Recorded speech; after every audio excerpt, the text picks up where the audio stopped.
What's up, guys, and welcome back to Microsoft Flight Simulator. Today we are going to be hopping in the cockpit of one of the most iconic fighter jets of all time.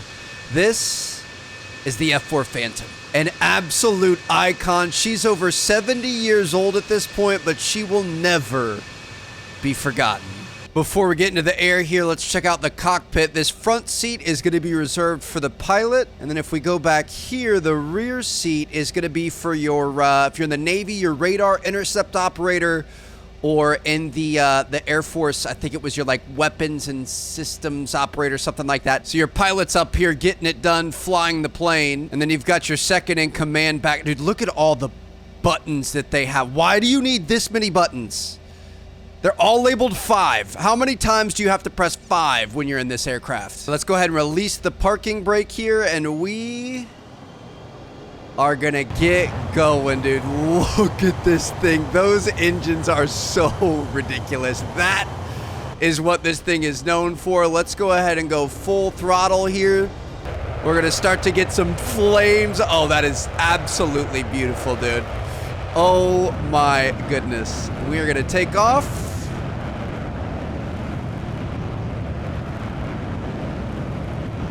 Beautiful, nice and easy.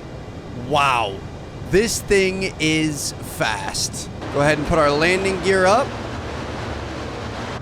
And we are good to go. We're here in Vietnam, actually. That's a big part of where this thing made its service. And oh my goodness, I wasn't sure we were going to be able to pull up right there. That would have been a bad start to this episode. Wow, look at this thing, dude. We are cruising. I'm not really sure where I'm going, but we're just gonna go check it out. We've got sound barriers being broken, and I can hardly talk over the sound of these engines. Listen when we're on the front or from the side, and then when we go to the back, boom, you get the breaking the sound barrier. This thing can go Mach 2.2, and we are pretty much there right now. We honestly could kind of back it down a little bit. Let's see how this looks.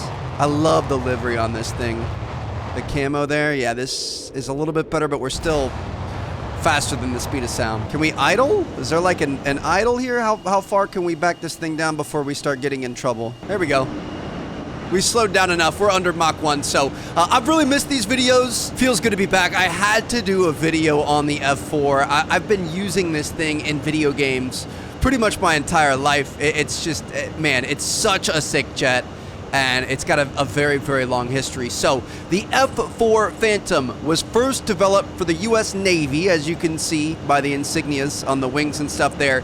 Back in 1958 is when it had its first flight, and then it entered service in the early 60s. I want to get down and kind of skim the surface here, see how this looks. Oh my goodness, dude. I love the twin engine back there with the little wings pointing down, and I mean it's kind of an ugly aircraft. I'm not gonna lie. We just broke the sound barrier again. Oop, there it goes silent.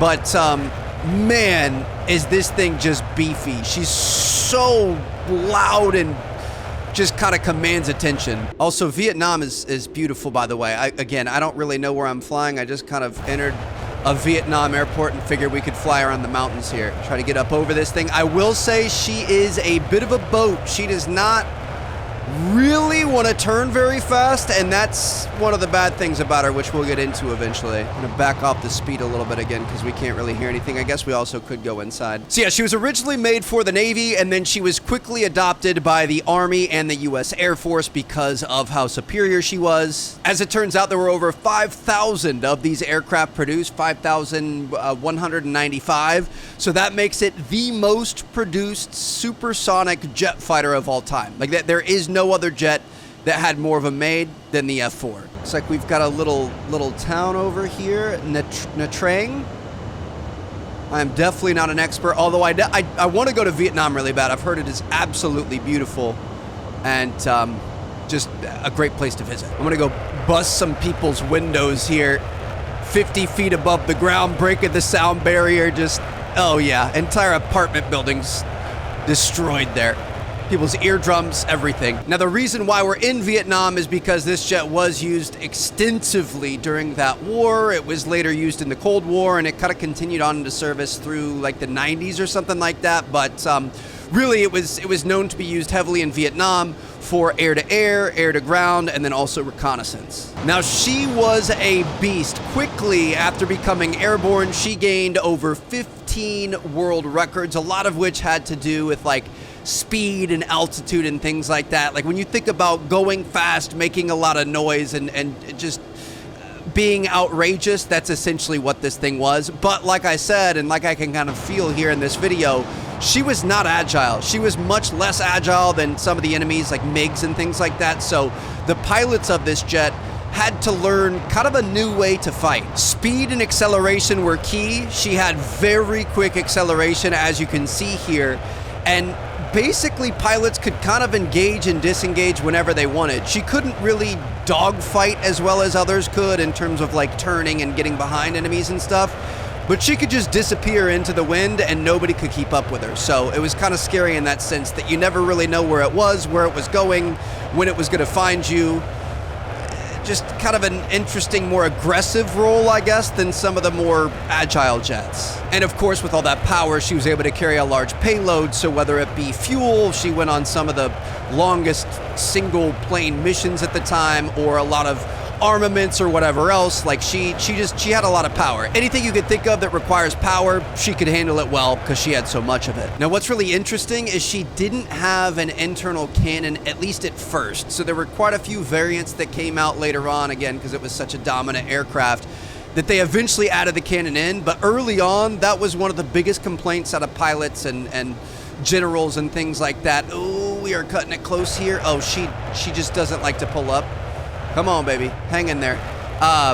Is that it didn't have a cannon. And this was back when lock-on missiles were kind of new. Like radar-guided missiles and lock-on missiles and stuff were kind of new, so they weren't the most efficient thing in the world, and she often ended up having to use a lot of missiles to be able to take something down, whereas if she had a cannon, she could have done a little bit better. So they fixed that eventually, but it wasn't on there at first. I'm gonna slow her down again. I feel like I'm yelling here. Oh my goodness, dude, this thing is just such a beast.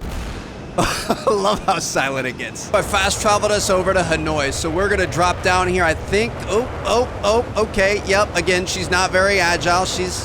We're gonna have to regain stability here. Just gonna let off the stick and hope, maybe let off the gas a little bit. Can we get this thing under control? Come on, baby. You got this. I think Hanoi is right here in front of us. We've rewrited our situation here. That was a little bit dangerous. Let me check our, not our nav log. We want our, where's our map right here? Let's see what we've got going on. I think Hanoi is like right here. It should be.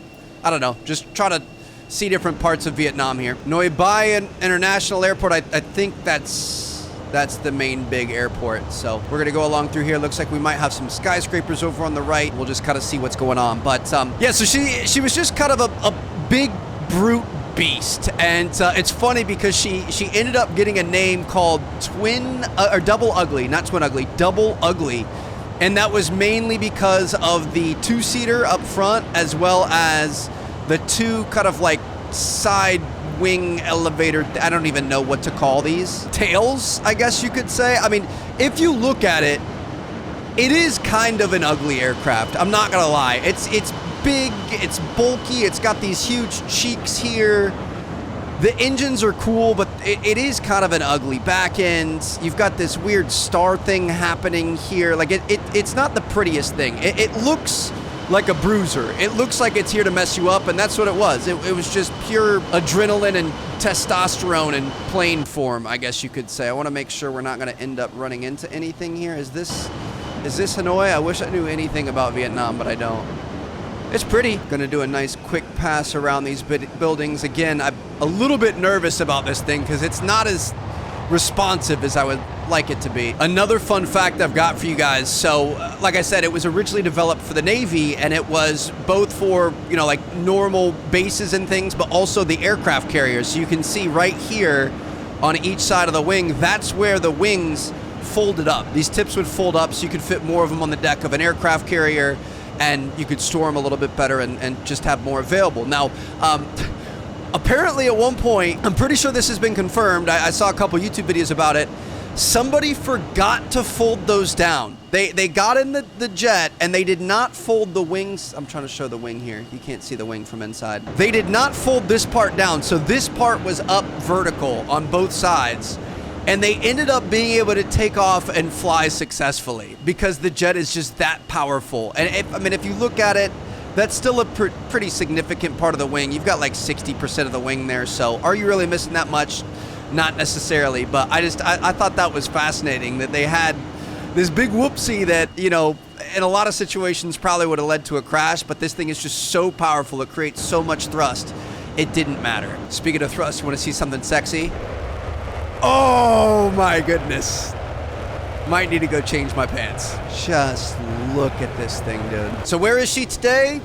She's retired for the most part. Like I said, she first entered service in the early 60s, so she is well over 70 years old. This thing is a grandma at this point. When you try to match this up with the jets of today, it's kind of laughable, but this is where it all began. The U.S. took her out of service in the 90s. I think she was used for training exercises and still used in air shows and things like that occasionally. There are some countries that still use it. Iran, South Korea, Greece, and Turkey, to name a few, but for the most part, unfortunately, she's just kind of a legend at this point. I don't know if she's ever really going to see the light of day again, but she definitely did have her heyday. So there you guys have it. That, my friends, is the F4 Phantom.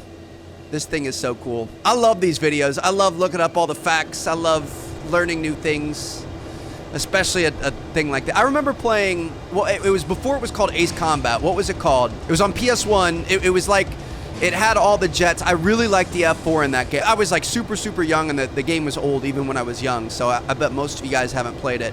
But it was like essentially Ace Combat 1 before Ace Combat was Ace Combat. F4 has been in a bunch of Ace Combat games since then. Like I said, it was in the Black Ops series. I'm trying to think of where else I've seen it, but I know a lot of the fighter jet games I've played growing up always featured this thing, and she definitely was a beast. So hope you guys enjoyed. Thank you guys so much for watching. I will see you guys in our next episode of Flight Sim. Let me know what jet we should check out next. And thank you guys for hanging out. Peace out.